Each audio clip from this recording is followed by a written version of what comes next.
जीत के आइल बनी हो, हर खेल में नाम कमाइल बनी हो। राजा जैसन जीवन जीत गइल बनी, घर में आके हार गैल बनी हो। मेहरारू से कहूँ न जितल बाहो, सबके ऊपर उनकर रूल चल बाहो।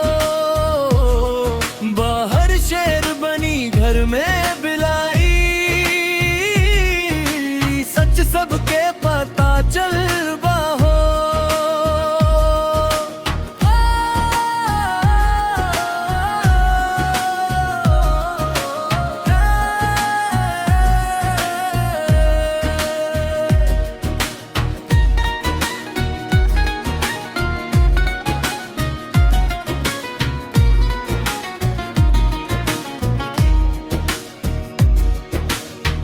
फोन चेक करे नजर रखे चूर घंटा, हम कहीं जाई पूछे तुरंता। स्माइल से मर दे, गुस्सा से डरा दे, दिल के रानी सबके हरा दे। मेहरारू से कहूँ न जितल बाहो, प्यार में सबके झुका दिल बाहो। हीरो से जीरो बना दे पल में,